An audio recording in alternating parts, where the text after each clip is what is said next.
बहुत समय पहले की बात है। एक घने जंगल के बीच एक सुंदर नदी बहती थी। उस नदी के किनारे एक बड़ा सा जामुन का पेड़ था। उस पेड़ पर एक बुद्धिमान और दयालु बंदर रहता था। वह जामुन के पेड़ से मीठे फल खाता और बड़े सुख से जीवन जीता। नदी में एक मगरमच्छ रहता था। एक दिन वह मगरमच्छ नदी के किनारे आराम कर रहा था। तभी बंदर ने उसे देखा और दया दिखाते हुए कुछ मीठे जामुन मगरमच्छ को खाने के लिए दिए। मगरमच्छ को फल बहुत पसंद आए और इस प्रकार दोनों में दोस्ती हो गई। अब रोज मगरमच्छ बंदर से मिलने आता और दोनों घंटों बातें करते। बंदर हर दिन उसे मीठे जामुन खिलाता और उनकी दोस्ती गहरी होती चली गई। एक दिन मगरमच्छ अपनी पत्नी के पास गया और उसे जामुन के बारे में बताया। उसकी पत्नी ने उन जामुनों के बारे में सुनकर सोचा, अगर ये फल इतने स्वादिष्ट हैं, तो जिस बंदर ने उन्हें खाया है उसका दिल कितना स्वादिष्ट होगा।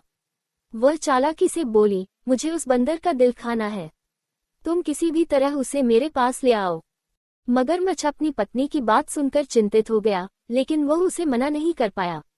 वह अगली सुबह बंदर के पास गया और बोला, दोस्त, आज मेरी पत्नी ने तुम्हें हमारे घर बुलाया है। वह भी तुम्हारी बहुत तारीफें सुनती रहती है और तुमसे मिलना चाहती है। बंदर सीधा और भोला था, इसलिए उसने बिना सोचे समझे मगरमच्छ का निमंत्रण स्वीकार कर लिया। मगरमच्छ ने उसे अपनी पीठ पर बैठा लिया और नदी पार करने लगा। जब वे नदी के बीच पहुंचे तो मगरमच्छ ने सोचा कि बंदर को सच्चाई बता देनी चाहिए। उसने कहा, दोस्त, मैं तुम्हें ये बता दूं कि मेरी पत्नी तुम्हारा दिल खाना चाहती है, इसलिए मैं तुम्हें उसके पास ले जा रहा हूँ। ये सुनकर बंदर एकदम चौकन्ना हो गया, लेकिन उसने अपनी सूझबूझ का इस्तेमाल किया। वह बोला, अरे तुमने मुझे पहले क्यों नहीं बताया? मेरा दिल तो पेड़ पर ही रह गया है। मुझे वापस पेड़ पर ले चलो, तभी मैं अपना दिल लाकर तुम्हारी पत्नी को दे सकता हूँ।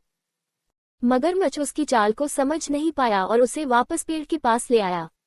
बंदर झट से पेड़ पर चढ़ गया और बोला, मूर्ख मगरमच्छ, क्या कोई अपना दिल शरीर से बाहर रख सकता है?